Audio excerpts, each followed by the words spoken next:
નમસ્કાર, હું છું પ્રિયા અને તમે જોઈ રહ્યા છો જનતા કી જાણકારી ન્યૂઝ। નજર કરીએ આજના સમાચાર ઉપર। બનાસકાંઠામાં નકલી આઈપીએસનો અસલી આઈપીએસ સાથે થયો ભેટો।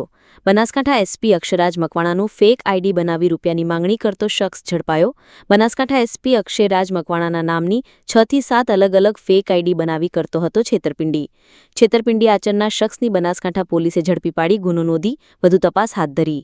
रिपोर्ट भरत ठक्कर, डीसा, बनासकांठा। मित्रों, मैं आज आप लोगों को इससे मिलाना चाहता हूँ। यह है आईपीएस ऑफिसर अक्षयराज। आप लोगों को कई बार मेरी तरफ से रिक्वेस्ट मिलती है कि फेसबुक में से, इंस्टाग्राम में से, कि मैं आईपीएस ऑफिसर अक्षयराज बात कर रहा हूँ, मेरी ये फ्रेंड रिक्वेस्ट है, एक्सेप्ट कीजिए।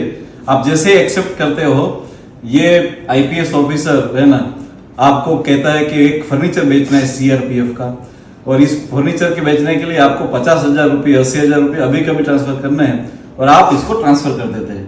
लेकिन मैं आपको बताना चाहूंगा कि ये ऐसे लोग हर आईएएस आईपीएस रेप्यूटेड ऑफिसर की जो है वो लोग नकली प्रोफाइल बनाते हैं और लोगों को ये जो है रिक्वेस्ट भेजते हैं।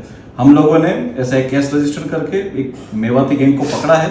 ये बंदा जो है, इसने कम से कम मेरे 7 से 8 अकाउंट बनाए थे, और ये बंदा हमेशा मेरे करीबी लोगों को, रिश्तेदारों को, फ्रेंड्स को रिक्वेस्ट भेजकर उनसे पैसे मांगता है। और कई बार ऐसा होता है कि रिश्तेदार और फ्रेंड्स लोग बिना कुछ जांच पड़ताल किए ऐसे लोगों को पैसे दे देते हैं। हम इसको पकड़ के लाया है, तो आप लोग सही तरीके से इसको देख लीजिए। अगर किसी भी सूरत में अगर किसी को भी अगर मेरी ओर से या किसी भी ऑफिसर की ओर से अगर अचानक रिक्वेस्ट आती है और पैसे की डिमांड होती है, ऐसे लोगों की बातें ना मानी जाए और ऐसे लोगों को पैसे ना दिए जाए।